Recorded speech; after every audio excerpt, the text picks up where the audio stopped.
Mark, thanks. The League of Women Voters of Northeast Tennessee is hosting 2 candidate forums this week. Here to tell us a little bit more about them is the President, Gwen Medetol, and Vice President Ramsey McGowan. Thank you both so much for joining us today. Thank you for having us. Yes, absolutely. Well, first off, tell us what each of these forums is about, because there's 2 separate ones. That's right. The first one is Tuesday, tomorrow night, and it's for the school board, the Board of Education, because we have 8 candidates for 3 openings, Wow. and that's wonderful to have that much of a choice. Then the second night on Wednesday is for the Johnson City Commission. And there we have 9 candidates for 3 positions. So again, this is pretty unprecedented to have this many candidates, and it's a wonderful thing to have. But it means you need the information, and the point of the forums is to give them a chance to speak about their beliefs, their values, what they would plan to do, so that everyone will know what is happening and how they want to vote.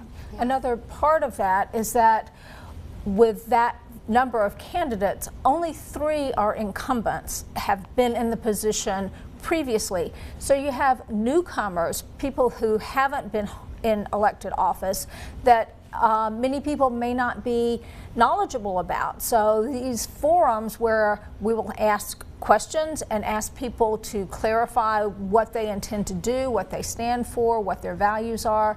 It's a way to know each candidate and make a truly informed decision about everyone.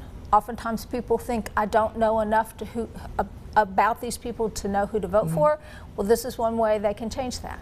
And we were all just chatting during the commercial break. You know, a lot of folks come out typically when there is a presidential election. You know, we expect voter numbers to hopefully be better than some of the last ones. But we know that a lot of people don't realize that they need to focus on these elections too. Right. They really, it's what happens locally that affects your day-to-day life. Even if you don't have children in school, you have friends who have children, you have friends who are teachers, and the school board really controls the quality, much of the quality of education, how the spending is done. And then the city commission, this is who decides which streets get paved and how we spend the money we have for that. Right. And I know that you guys are an independent group. You don't go one way or the other. But what do you want people to know about the League of Women Voters and why you're wanting to host this? We are a nonpartisan organization seeking to empower voters so that they can make informed decisions and be constructively engaged in the civic life of their community.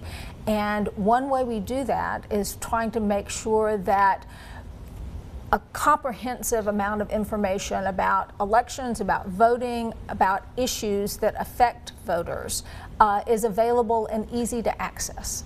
And let me put in a plug for vote411.org, which is a website run by the National League, but we ask candidates to answer questions and in their own words, and it's there. And we now have almost all of our candidates, the local ones for the Board of Education and for the City Commission, have answered the questions.